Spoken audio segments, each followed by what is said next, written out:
Here's the real reason Donald Trump is attacking mail-in ballots. On Tuesday morning, Donald Trump tweeted this: "There is no way, zero, that mail-in ballots will be anything less than substantially fraudulent. Mailboxes will be robbed, ballots will be forged, and even illegally printed out and fraudulently signed. The governor of California is sending ballots to millions of people. Anyone living in the state, no matter who they are or how they got there, will get one. That will be followed up with professionals telling all of these people, many of whom have never even thought of voting before, how and for whom to vote. This will be a rigged election. No way." That follows hard on a Memorial Day weekend spent attacking plans by states to increase their vote by mail efforts as a way to help mitigate a possible second surge of the coronavirus in the fall. "The United States cannot have all mail-in ballots," Trump tweeted Sunday. "It will be the greatest rigged election in history. People grab them from mailboxes, print thousands of forgeries and force people to sign. Also, forge names. Some absentee okay, when necessary. Trying to use COVID for this scam." Now, before we go any further, it's worth noting here that the sort of widespread election fraud that Trump is talking about is incredibly rare. In fact, there's just no significant evidence of intentional voter fraud on anything near the scale Trump and his allies allege. Never has been. Study after study that make this fact plain. In one, Loyola Law School professor Justin Levitt tracked U.S. elections from 2000 to 2014 in search of voter fraud, or, as he put it, a specific credible allegation that someone may have pretended to be someone else at the polls. How many examples did he find? Exactly 31, out of more than 1 billion instances. 31. That's an infinitesimally small number. That's not to say that each of those 31 instances of attempted voter fraud isn't worth an investigation. We don't want any voter fraud. But it is to say that 31 instances out of more than 1 billion is nothing anywhere close to widespread voter fraud. The Levitt study is far from the only one to draw such a conclusion.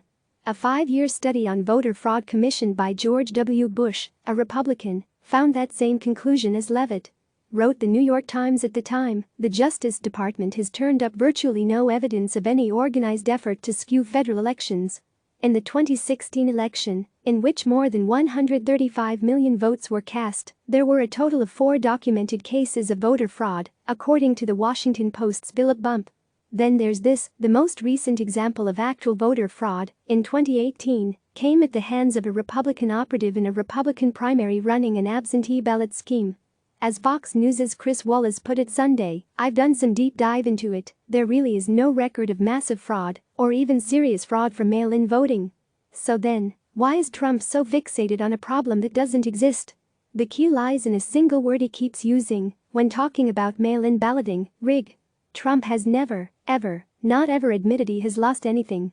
In the face of multiple bankruptcies, because of poor decisions he made with his businesses, he insisted he was flush with cash and was outsmarting everyone. When a business deal went south and Trump clearly got the worst of it, he would declare victory to anyone who asked, and to lots of people who didn't. When he lost the Iowa caucuses to Senator Ted Cruz, Texas, in 2016, he tweeted this: "Ted Cruz didn't win Iowa, he stole it. That is why all of the polls were so wrong, and why he got far more votes than anticipated." Bad. Notice the pattern? This is a man who cannot accept losing in any way, shape or form.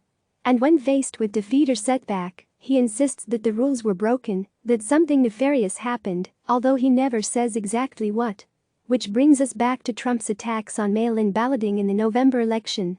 What he's doing is simple: laying the groundwork to never admit defeat if he winds up losing to former Vice President Joe Biden in the fall.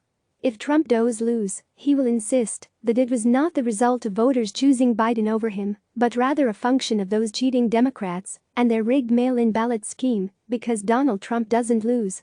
And the only way he could lose is if he was cheated in some way. Because Trump simply cannot be gracious in defeat, or even accept defeat, there's a real possibility he never actually concedes the race. Remember that Trump claimed, with zero proof, that 3 to 5 million people voted illegally in 2016 solely as a way to justify the fact that he lost the popular vote to Hillary Clinton. And that was an election he won. All because Trump isn't capable of admitting he might not always be the best at everything always. Click subscribe to receive the latest news.